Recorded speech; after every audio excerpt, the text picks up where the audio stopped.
Okay, hopefully this one is going okay. I got my infamous poor network notice, so this is my second attempt. Again, hello everybody. We've got a great day today. Love the weather. Hope everybody's doing well.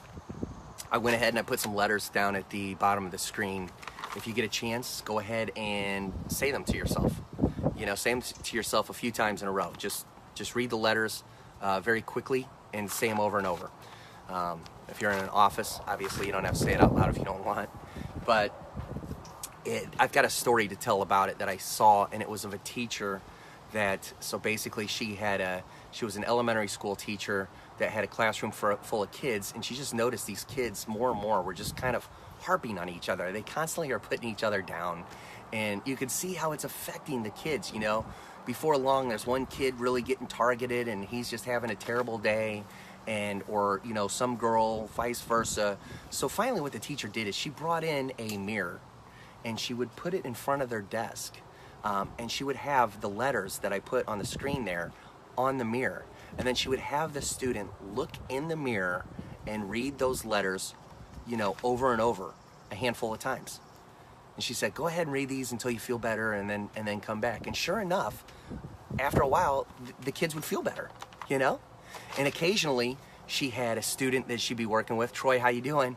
That, you know, it just wasn't working. So then she'd come by them and she'd read it with them and help them. And then again, soon enough, they started feeling better, you know? And what she was doing then is she was just, you know, again, with this world, with this life we live in, there's so much negative out there constantly getting thrown at you that you have to constantly combat that and feed yourself positive. And so what she was doing is, if you look at the letters, what they were actually telling themselves without knowing it is, I like you the way you are, you know? So that's basically, if you look at that, Iyqyqr, I like you the way you are. And it's important, not just in the elementary level, but as you get older. And I think I just heard it from Jada Smith. Will Smith's wife was talking at a table, and she said, look, the most important person you need to take care of yourself in this life is yourself at first. Because if you don't take care of yourself, you can't take care of anybody else. So here's a riddle also that I found that I liked. It's, when you look at me, I tell no lie. I show the beauty in you, but not what's inside. And that riddle, I'll just tell you, obviously, it's self-confidence. This is self-confidence. So I actually saw, I was watching one of Tony Robbins, and he puts together 3 ways that you can have self-confidence. And so first off, too, Michelle, how are you doing? Good to see you today. So first off, just to let you know, self-confidence is not something that, oh, you know, I just wasn't given. Some people, they just have it. It just wasn't one of those gifts I was given to you, and it's not true. Self-confidence is something that you possess. It's up to you whether you possess it or not. It's not something that you're given. It's something that you take for yourself. And you can literally, believe it or not, you can go from being, you know, having a low self-esteem and not much confidence to an extremely high amount of confidence in a matter of seconds, you know? And you can go, well, how can I have that much confidence? Because I'm not that competent about these things. And here's the thing, okay? You can have confidence and learn to be competent. But just because you're competent in some area does not mean you have self-confidence. So the thing that you need to gain and have is the confidence, and competence can always come later. You know, you will learn that because you're gonna have the confidence in yourself that you can gather that knowledge. So 3 ways you can make confidence happen immediately in your life. The first one is through physiology.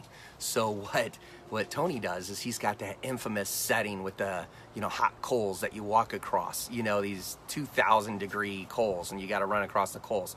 So he has everybody line up in line, and then he'll stand right there and he'll be like, okay, are you ready? You know, and then he'll listen to their response. But it's more than just listening. He's looking at their response. He's looking at their composure, at everything. You know, are they like, yeah, I'm ready? Or they're like, yeah, I'm ready, and their arms are going up and they're all psyched up. Because if they're not, he's going to go, no, I need to hear you say you're ready. You know, I need to hear you get into it. And when he gets them to change their physical body as they say it, so they're not just saying it, they're not just screaming it, they're physically in it. When he gets them to that point and state in the mind, he goes, okay, go. And they go across the hot coals, and they have immediately changed their physiology, and they now are self-confident. So the other one too then is focus. You know, what are you focusing on? And so one way to think about your focus is, you know, do you hope? Do you hope for good things to happen in your life? You know? Or do you expect good things to happen in your life? You know? When you think about something that you want in your life and you're just sitting there and you're kind of, well, I hope that happens, you know? What kind of pictures, what's going on in your head at that point, you know? Versus if you're, you know, go ahead and take the time and you go, you know, I expect things. I expect good things to happen in my life. Martez, how you doing?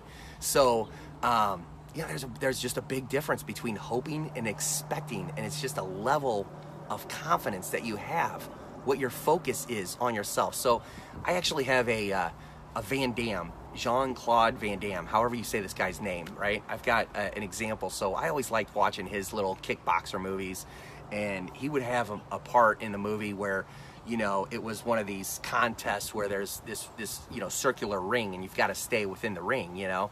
And, you know, it would be him, and then they would bring on the next person and vice versa. It's this big competition. And so in one of these parts, here's Jean-Claude Van Damme, and then they bring on his opponent, and it's just this enormous, huge, you know, I don't know what they're called, you know, the guys that wear like the big giant baby diaper on them. I'm sorry if I'm offending you. I can't remember what, like the sumos, like whatever, wrestler. Anyways, and he looks at this guy, and he's looking him up and down. He's like, you're huge, you know, what the heck? And of course, he ends up winning the fight because he's the main character. We're all rooting for him. But what happens before he beats him, right? He gets mopped up and down by this guy all over the place, right? Because he's looking at, man, I got to take on this huge guy, right? And he just barely sneaks by, and he was, you know, I think he ended up tripping the guy or whatever and got him out of the ring, and he won on a technicality. So then later in the movie, you see the evil villain, right? This big giant warrior, right? That is the main nemesis to Jean-Claude Van Damme in this movie. He has to fight the same guy. So he steps in the ring, and they kind of do the same thing in the movie. They show this big giant sumo guy walk into the ring, and, you know, they show his huge size and everything, right? But this warrior is just tough, man. And they're portraying him as this guy is just tough, you know? It doesn't faze him at all. And so then all of a sudden, they're getting ready to go head to head, you know? And this warrior hasn't flinched at this guy's height or anything. He doesn't care, right? And so just as in the last one, this giant guy comes running right towards him. Well, you know what? The warrior runs right back at him, right? And then he goes ahead, and with everything he has, oh, there goes my drink. With everything he has, he just knocks him right there in the I don't know, stomach, right in the middle, and just knocks the guy right out. The guy's out cold, right? And so, of course, I hate to root for like the evil nemesis, but the point there is that warrior was displaying confidence, right? He embodied all that confidence. He wore it, he knew it, he believed it, and then he went out and he acted on it. He didn't run from that guy. He said, you're nothing to me. I'm going to go right after you, and I'm going to take you out, right? Because I've got confidence. I know who I am, and it doesn't matter if you're 10 feet tall and 500 pounds. I am a person of unlimited potential.